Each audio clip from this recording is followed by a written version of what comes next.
Welcome to Between the Vines. My name is Kevin Martin. I'm here with Andy Musa, and we're the Lake Erie Regional Grape Program.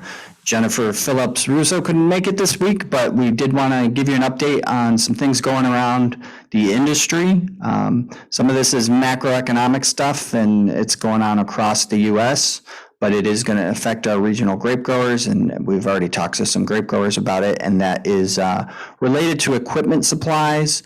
We've already talked about fertilizer supplying, but this is now extended into these sort of supply chain shortages have extended into equipment, primarily tractors, but we are also seeing it in other things as well. And we are officially, depending on where your grapes go, but approximately 5 days into grape harvest for Concords. So the meaty part of the season for us here in this region started on Sunday or Monday, and will probably continue for another 4 weeks. I think Andy and I have got a few updates on that just in terms of what we're seeing so far, but all very preliminary since it really hasn't even been a week yet. So I guess with that, we can get started. But Andy, thanks for joining me. I know you probably don't have a lot to say about tractor prices, but we can chat about all sorts of different things today. Andy, I don't know if you heard, but John Deere, this is sort of what inspired this talk because it's been building for a while. You know, you go try to buy a tractor and it's been taking a little bit longer and a little bit longer and so on. And so John Deere, their union went on strike this morning, and I went to search for it to talk about it in this podcast, and just to see, how many workers that was and what the dispute was, and sort of give, growers kind of a summary of what was going on and when it might be resolved, because I think it's certainly had the potential to affect tractor availability, just in terms of how heated that strike gets. It lasted 5 minutes. I think there's some recognition that this shortage is not just from a John Deere. It doesn't matter what color tractor you buy. There's a shortage everywhere. And about 50 or 60% of the reason is related to labor. So at the moment, labor has the ability to negotiate pretty aggressively. So I'm assuming John Deere responded quickly because they just need to get stuff built. And it's not a really good time to try to afford a strike. So I did call around and I talked to some dealers in the area, and one of the things they said is, especially with large tractors, there's sort of, you get your quota as a dealer and you get what you get when you get it, and that's it. Like if demand goes up right now, it doesn't matter that farmer just doesn't get a tractor. For our guys, I expect tractor purchasing to be at much higher levels this year than it was 3 years ago. And, I would think those orders would start to happen in November. Vineyard tractors, specialty tractors, you could see where that might be worse. It's a kind of a specialty thing. Maybe those delays are worse. And so far, it seems like they're not. Small tractors are not ordered the same way. Dealers can order more of them. Some of the things we buy we're competing with homeowners, so we don't necessarily have the same demand response as large tractors. It's not always being purchased by the ag industry. Things that do overlap with construction are a larger problem. So if you look at purely homeowner ag tractors, say a 5000 series Deere or a Narrow or a Low for orchard, or even a 4, and the 4s, a lot of homeowners buy those. And similar with Kubota. I mean, Kubota has a very large presence in the homeowner market. You're seeing orders about 7 months out, and maybe a little bit shorter if it's a pretty standard thing that maybe a dealer already ordered anticipating someone to buy it. It could be a little bit shorter than that, at least right now. You look at some other color tractors and they're very similar. I don't know if they have as large of a presence in the homeowner market. A lot of those tend to be vineyard tractors, fairly specific to vineyards, but very similar results, 6 months out. Some of them are almost a year out. Implements can be as well. There were a couple of different specialty items related to construction that you cannot order. The factories have shut down due to labor shortages, and or have slowed down so much that they're so far behind on orders that they're just not taking new orders, depending on what it was. Talked to a dealer for harvesters, and harvesters have always been hard to order. It's always been a long lead time. They so far are not any worse, but certainly parts are a little bit worse. Everything they have in stock is good, but the real driver there is transportation and logistics. So it's not necessarily the manufacturing of harvesters is not very much different as opposed to tractors. The labor's there to do that because it isn't as much labor. It's a pretty specialized thing. But getting stuff here is a real problem. Shipping costs for overseas container shipping is up about 4x, and then getting it through customs to be realistically to get it here in Western New York, it's more like 5x. So, shipping a harvester might have been $5,000 and now it's $25,000. Same goes for parts and stuff. A lot of tires get shipped from foreign countries. So no, your single tire that you need is not $25,000 more, but the container was. So we're seeing longer lead times for tires and things like that. I know that's something my father ran into on his farm in July with a particular tire that was really hard to find for a moment. And, but for the most part, I think our local dealers have done a good job stocking inventory of parts. So we're okay so far for the most part. But as far as buying new harvesters, that's just pretty much as bad as it ever was. If you order now, maybe you'll get it in time for next year, and maybe you won't, depending on what you're buying and how you order it. So that's unchanged, but I think this does make it a little bit difficult to try to get delivery of equipment that you actually want to use next year, after maybe a period of, I guess what I'm imagining in these hypothetical farms is that we've had a lean period in terms of capital investment, not buying harvesters, not buying tractors, and now that we have what could be a very robust harvest with somewhat higher prices, it would be logical to see growers make purchases now to catch up. And if they do that, delivery is going to be delayed into the springtime. So this might not be equipment that they can use for the full length of the 2022 season.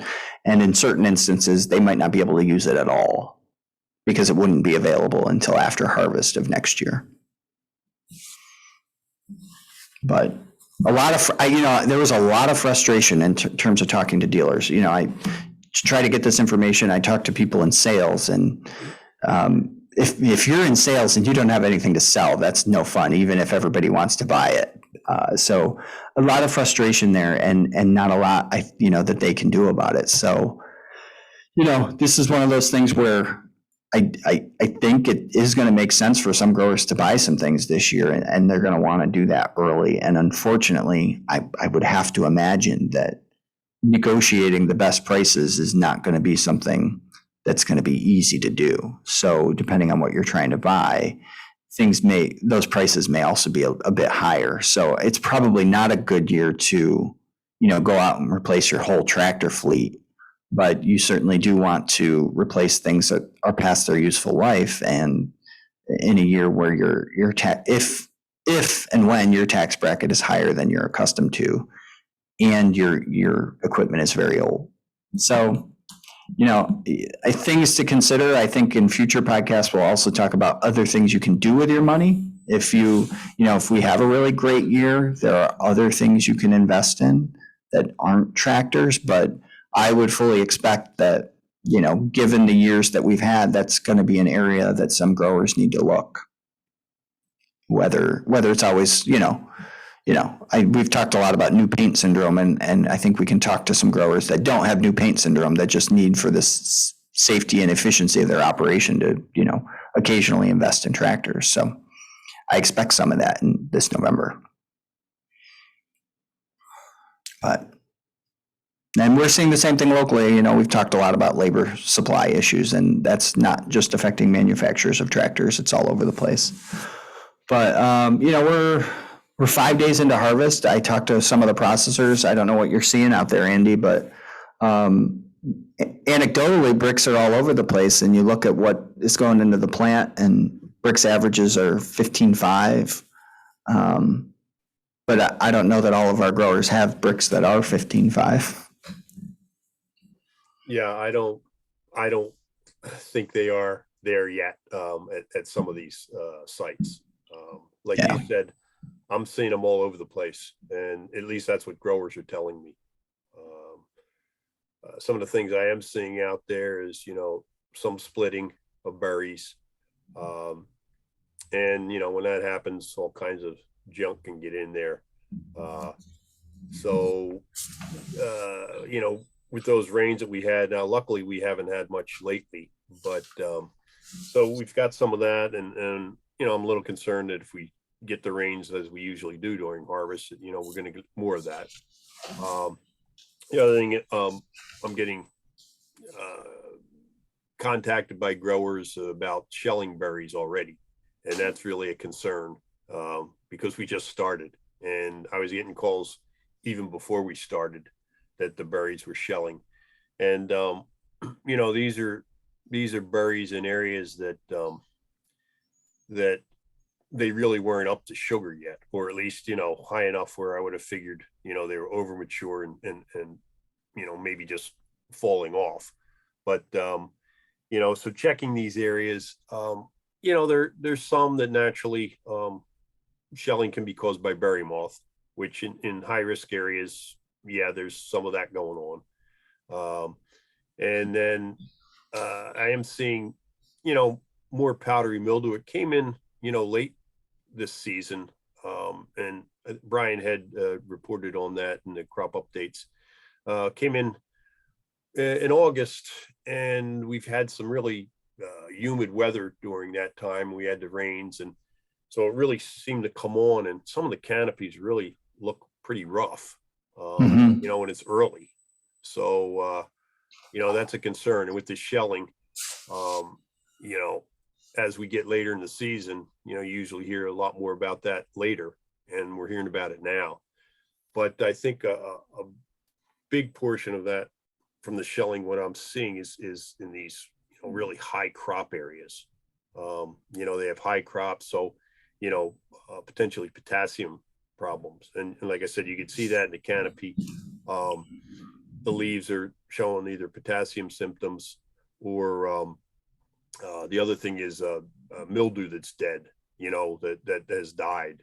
So like I said, there's some of the symptoms in the canopy that I'm seeing. So and it's not surprising with the crops that are out there that we're having some of this potassium issues.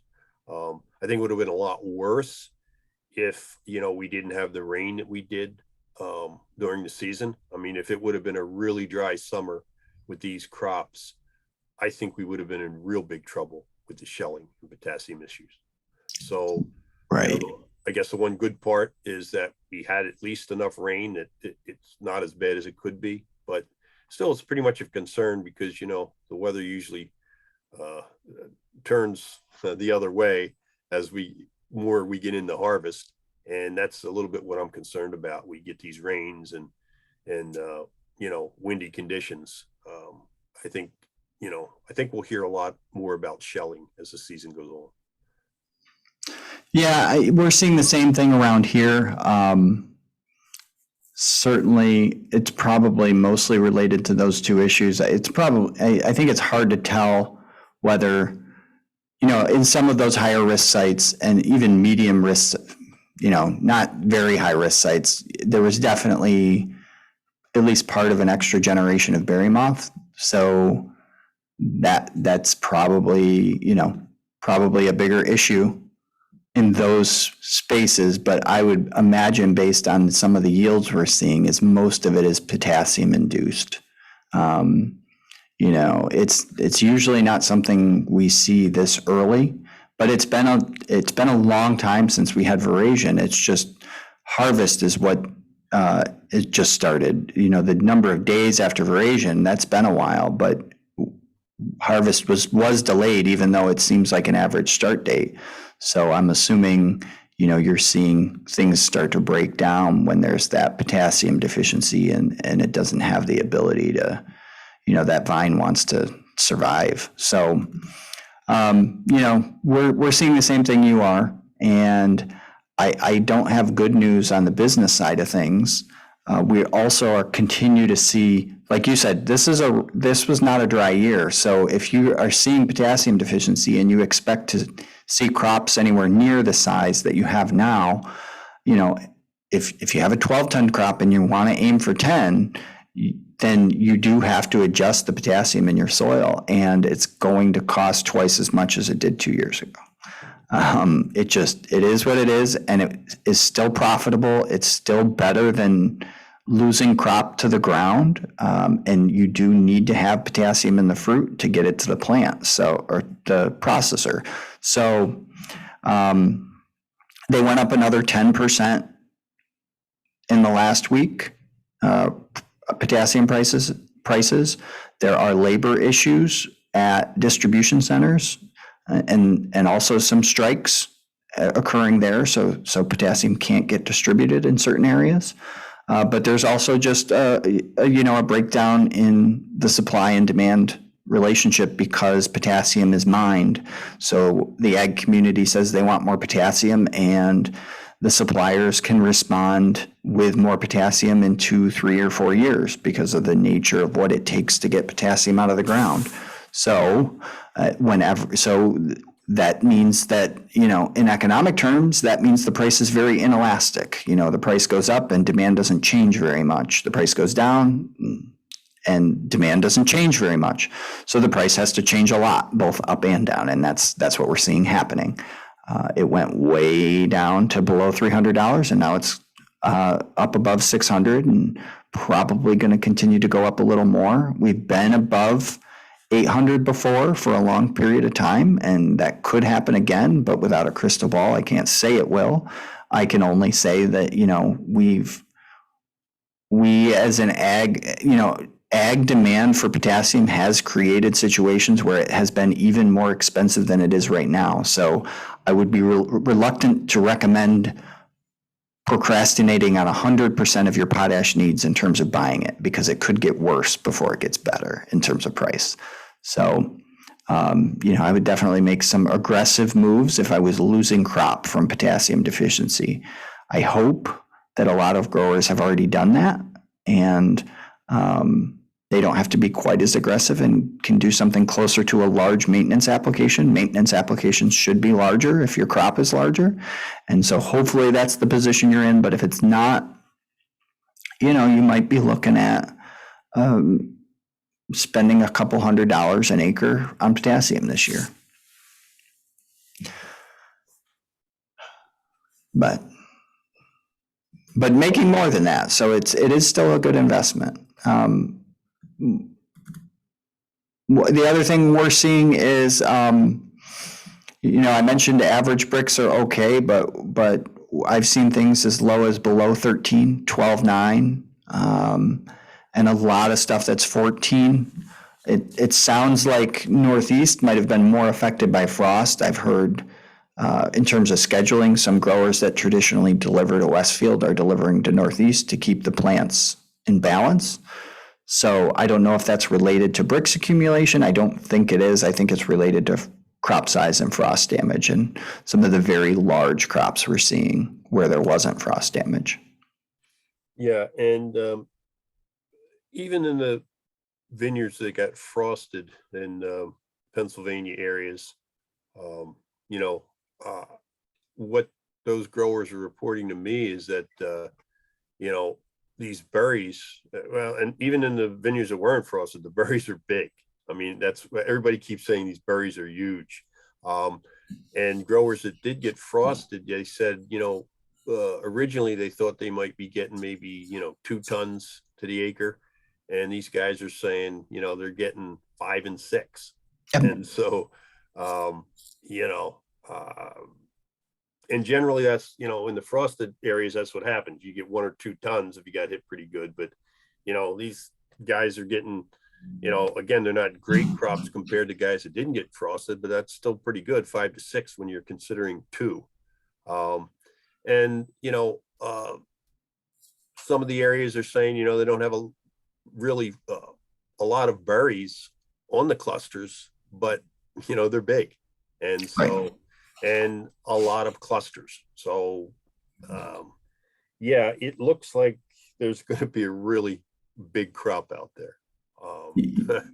So, Yeah, I mean, there's enough variability that I caution to say we're going to set a record because we do have some of that frost damage out there. And, I think there are some growers picking 7-ton crops that have had years where they pick more than 10. right.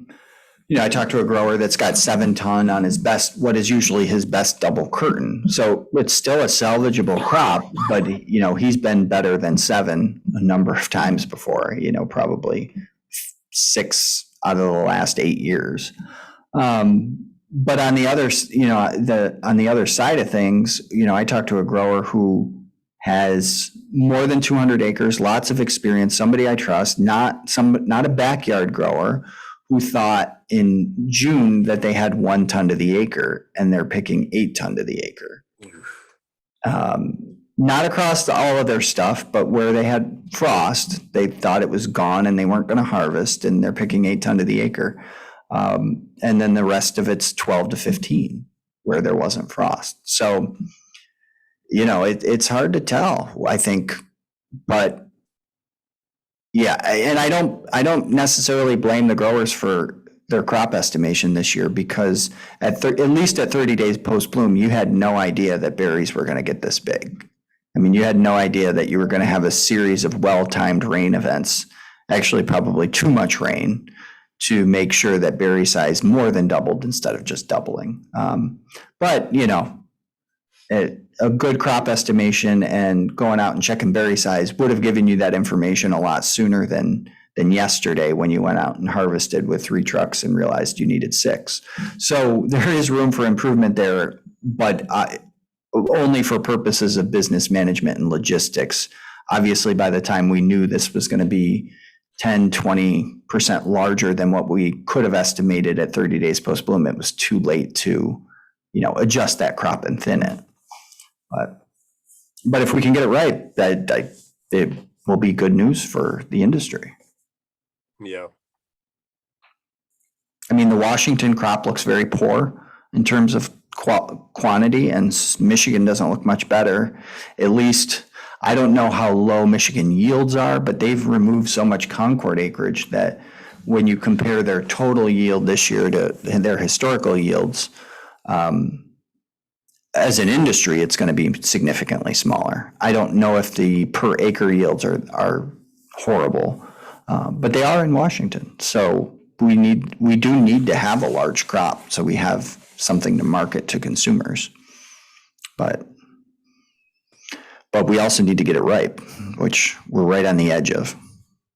So yeah, it is a little scary. Like I said, the reports of shelling this early when we're just starting. Yes.